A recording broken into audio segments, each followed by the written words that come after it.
Afternoon. I working on this ATV that's getting hot. It's had everything. Um, has no external leaks. The thermostat seems to be working. All the air's been bled out of it. That kind of thing. It's got a top and bottom air bleed. It's a CfMoto, and well, I already pulled it apart because I just had to know. Like, there's got to be something. You know, I hardwired the fan on just in case I had a bad sensor, anything like that. And here is what I found. So you'll notice on this, it's a lot like pretty much any of the aftermarket, the Hisen's, the whatever, the little Japanese, Chinese, Asian cheap imports. This is the impeller, and it should be tightened on there, but it is not.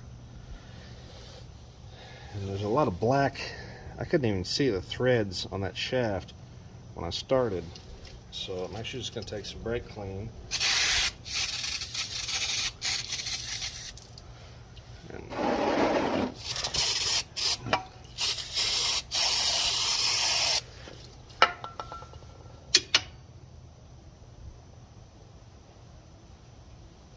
I don't see any threads at all.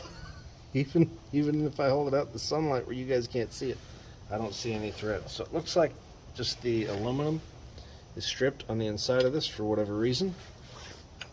Obviously I don't keep everything like that in stock, but I do have one that might be the same that came off a Cub Cadet. The water pumps are a little different, but you know, vaguely similar. So we're gonna grab this and see if we can get this broke loose. Okay, so we're going to grab the shaft on the back, which is normally splined in on the motor. If I remember right, these are reverse thread. I don't even know if it's going to fit. It does look a little bit bigger than the other one, but we'll find out. It's hard to tell. It's got a similar wear plate, spring-loaded seal, which should be a little looser than that, and these are, oh yeah, those look exactly the same. So what I'm gonna do here is something I wouldn't normally do. We're gonna Loctite this, which means we'll have to clean it up a lot better than what it currently is, and then we'll thread this on. So just make sure the threads are the same.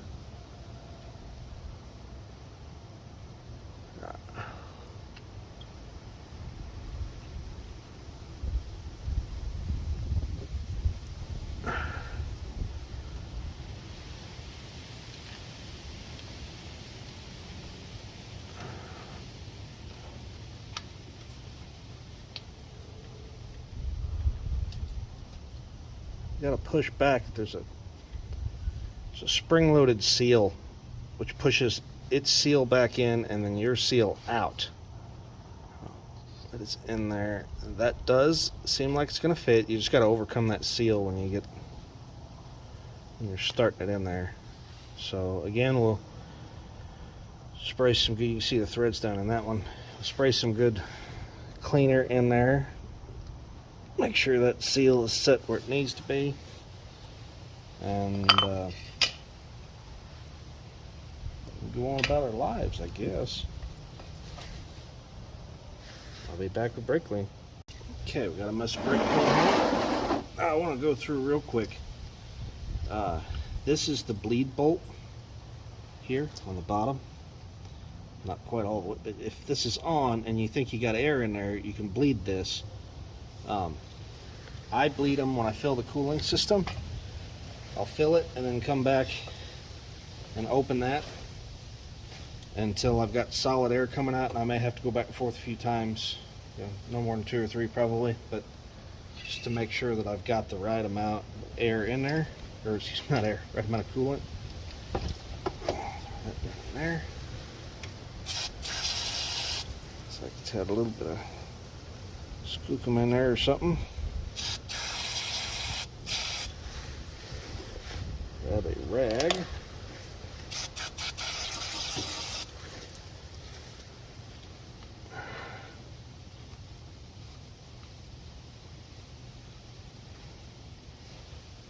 See, that's the stuff from the threads.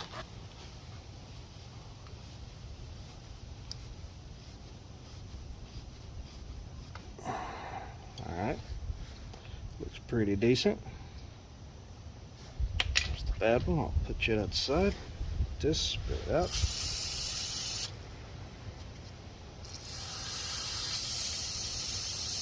That's important. We let this stuff dry. Why am I tapping it? The surface tension, kind of like with water, surface tension will hold cleaner up in there and in those threads. You know how like when you fill a cup and you get done, it's so full, like on a soda fountain or something, it's just got this little, like it's bubbled up. That's the surface tension keeping it from just spilling over the sides. So we'll get that blown out with some compressed air,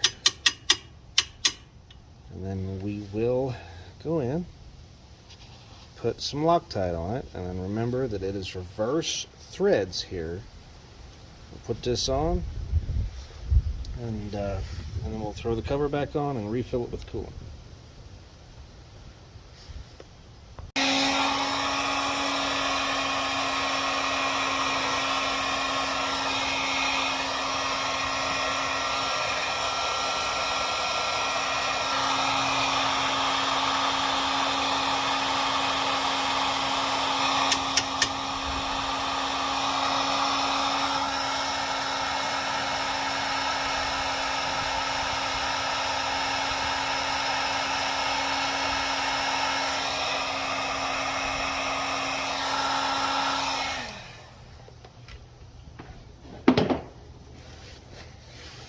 Now, I know it's not normal to do that with the heat gun. However, it's cold. Just going to put that, just need a little line of it. It always makes it look like you've put, 45 pounds of it in there. I am using a little more than usual, but this is the blue Loctite, so you can still get it off at some point in time. Anyways, it's cold. Sometimes in the cold, chemicals react weird. I don't like to set up like normal. And I'd really like to get this done sometime today where I can fire it up. And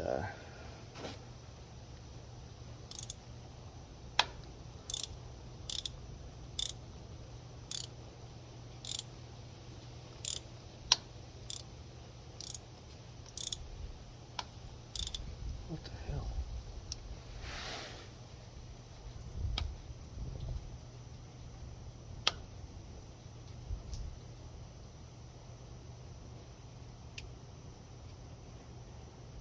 I wonder if something's wrong with that shaft in there. Seems kind of funny.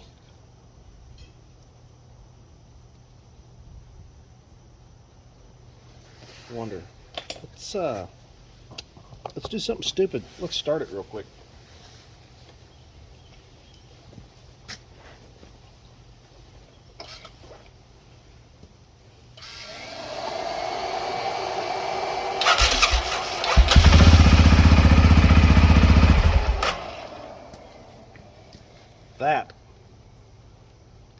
That's what it must have done before.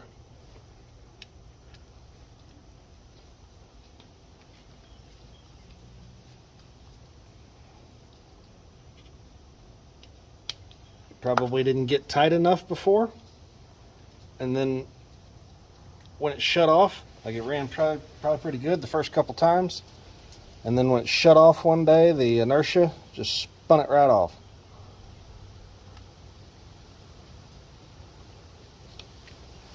Let's see, this is a part just come off of I mean, it had a leaking seal, is why I took this whole water pump assembly off the other machine.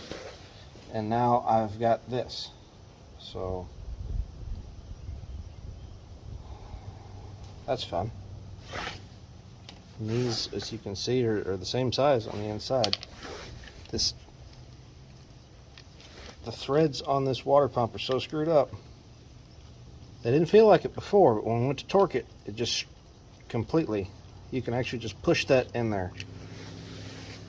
So We're gonna have to put a new water pump shaft in it, but that's our diagnosis on this. Yeah, if this was anything else, I'd probably figure out a different way around it, but it's a water pump and this is not an easily available part. This is the old part.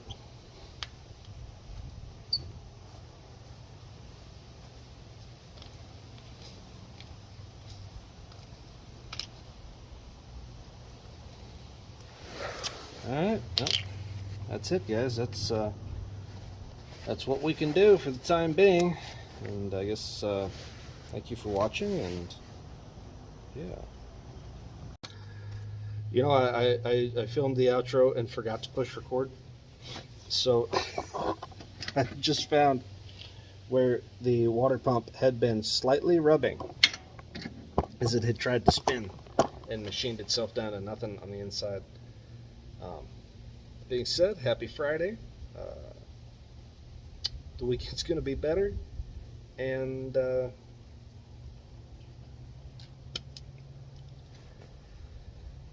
please subscribe for more fun times.